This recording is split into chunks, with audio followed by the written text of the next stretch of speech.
Hello student, हम लोग थोड़ा सा सिंपल हार्मोनिक मोशन में हम लोगों ने पोटेंशियल एनर्जी पढ़ा हुआ था। ये पोटेंशियल एनर्जी है हाफ यम ओमेगा स्क्वायर वाई स्क्वायर, जहाँ पे वाई क्या है, डिस्प्लेसमेंट है कहाँ से, फ्रॉम मीन पोजीशन से। यानी अगर वाई डिस्प्लेसमेंट चेंज होगा तो ये पोटेंशियल एनर्जी भी चेंज होगा। यानी ये किस पे डिपेंड वेरी कर रहा है, यहाँ पे u और y दो वेरिएबल हैं, राइट, वो चेंज हो रहा है। सेम चीज़ काइनेटिक एनर्जी में भी क्या है, ये अगर कोई पार्टिकल एस एच एम में है तो उसका मास भी कांस्टेंट रहेगा, इसकी एंगुलर फ्रिक्वेंसी भी कांस्टेंट होगी, एम्पलीट्यूड भी कांस्टेंट होगा। किस पे वेरी करेगा, वो डिस्प्लेसमेंट पे वेरी करेगा, राइट।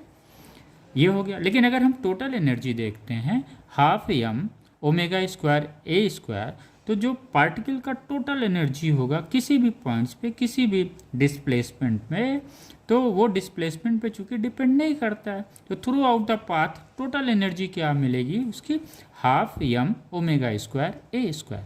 यानी टोटल एनर्जी क्या है बच्चों, वो डिस्प्लेसमेंट पे डिपेंड नहीं कर रही है। तो अगर आपसे कोई पूछे टोटल एवरेज एनर्जी क्या हुआ, तो चूंकि वो डिस्प्लेसमेंट पे चेंज ही नहीं हो रहा है, तो इसकी जो टोटल एवरेज एनर्जी होगी वही इसकी टोटल एनर्जी होगी। यानी हाफ यम ओमेगा स्क्वायर ए स्क्वायर, कोई चेंजेस नहीं आएगा।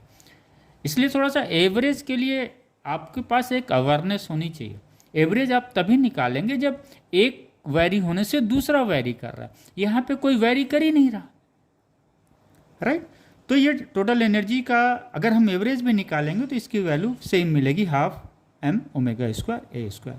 आइए बच्चों थोड़ा सा उल्टा सोचते हैं। अगर हम पोटेंशियल एनर्जी देखते हैं सिंपल हार्मोनिक मोशंस में पार्टिकल का, तो ये पोटेंशियल एनर्जी किस पे डिपेंड कर रहा है, वाई पे डिपेंड कर रहा है।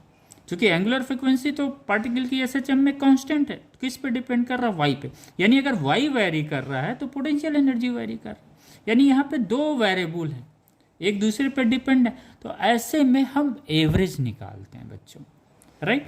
तो अगर हम एवरेज निकालेंगे तो इसको क्या करेंगे, 2 से डिवाइड कर देंगे, तो पोटेंशियल एनर्जी एवरेज कितनी हो जाएगी, यहाँ पे हाफ है।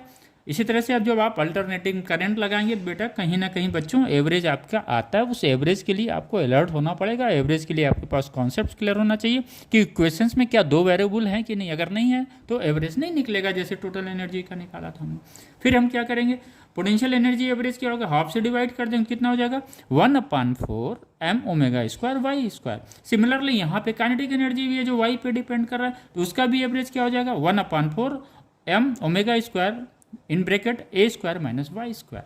तो ये एवरेज हो गया और टोटल एनर्जी सेम रहेगा।